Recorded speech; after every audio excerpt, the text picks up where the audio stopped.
Iran में लोग सड़कों पर क्यों उतर रहे हैं? आसमान छूती प्राइसों के खिलाफ विरोध क्यों कर रहे हैं? ईरानी रियाल अमेरिकी डॉलर के मुकाबले इतनी तेजी से क्यों गिर गया है? और सस्ता तेल होने के बावजूद भारत जैसे देश ईरान से तेल क्यों नहीं खरीद सकते? अब असली कहानी समझने का समय आ गया है। ईरान की महंगाई सिर्फ अर्थशास्त्र का मामला नहीं है, यह प्रतिबंधों, तेल और अंतर्राष्ट्रीय राजनीति का एक बड़ा खेल है। चलिए मूल बातें समझते हैं। ईरान में रोजमर्रा की जरूरतें, दूध, ब्रेड, गैस, यहां तक कि दवाइयां भी बहुत महंगी हो गई हैं। वजह ये काफी सीधी है। अमेरिका और अन्य देशों ने ईरान पर भारी प्रतिबंध लगाए।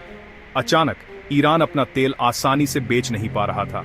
सरकार की आमदनी कम हो गई, घाटा बढ़ गया, तो उन्होंने सिर्फ व्यवस्था चलाने के लिए और नोट छापने शुरू कर दिए। कम वस्तुओं के पीछे ज्यादा पैसा, यही महंगाई का नुस्खा है और अब आम ईरानी इसकी कीमत चुका रहे हैं। इसी वजह से लोग विरोध कर रहे हैं। लेकिन रियाल, ईरान की मुद्रा लगातार क्यों गिर रही है? इसके 3 मुख्य कारण हैं। पहला, ईरान तेल से बहुत कम डॉलर कमा पा रहा है। दूसरा, लोगों ने अपनी मुद्रा पर भरोसा खो दिया और डॉलर खरीदने के लिए दौड़ पड़े, जिससे मांग और बढ़ गई।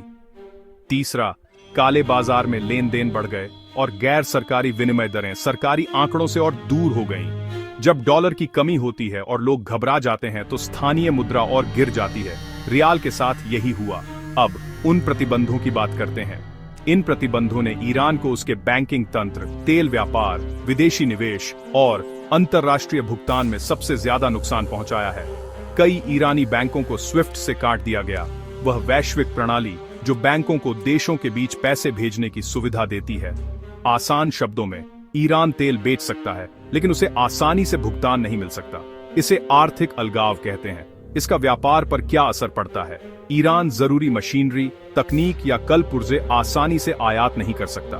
फैक्ट्रियां धीमी हो जाती हैं, निर्यात घटता है, बेरोजगारी बढ़ती है। देश कम कमाता है लेकिन खर्च बढ़ता जाता है, जिससे महंगाई और बढ़ती है। तो ईरान इच्छुक खरीदारों को तेल क्यों नहीं बेच सकता? यहीं पर द्वितीयक प्रतिबंध आते हैं। अगर कोई देश ईरानी तेल खरीदता है तो उसे अमेरिकी डॉलर प्रणाली से बाहर निकाले जाने का खतरा होता है। और आज की दुनिया में डॉलर से बाहर होना एक बहुत बड़ा जोखिम है। ज्यादातर देश और कंपनियां ये जोखिम नहीं उठाती। भारत का क्या? भारत पहले ईरान से बहुत सारा सस्ता तेल खरीदता था, लेकिन भुगतान करना एक बुरा सपना था। डॉलर में भुगतान बंद, बैंक ट्रांसफर जमे हुए। यहां तक कि रुपये और रियाल में भुगतान करने का एक छोटा सा प्रयोग भी हुआ था, लेकिन वह सफल नहीं रहा। आखिर में भारत को चुनना पड़ा, सस्ता तेल या वैश्विक वित्तीय प्रणाली में बने रहना। भारत ने प्रणाली को चुना। तो अमेरिका को कैसे पता चलता है कि ईरानी तेल कौन खरीद रहा है? निगरानी बहुत कड़ी है। उपग्रह चित्र, जहाजों की निगरानी, बैंकिंग आंकड़े, बीमा रिपोर्ट, बंदरगाह के रिकॉर्ड। यहां तक कि अगर कोई टैंकर अपना ट्रैकर बंद करके छिपने की कोशिश करता है तो उसे पकड़ने के लिए छाया बेड़े की निगरानी होती है। और अगर कोई पकड़ा जाता है तो क्या होता है? भारी जुर्माना, जब्त जहाज, जमे हुए बैंक खाते, रद्द बीमा, व्यापार पूरी तरह रुक जाता है। यही वजह है कि ज्यादातर देश यह जोखिम नहीं लेते।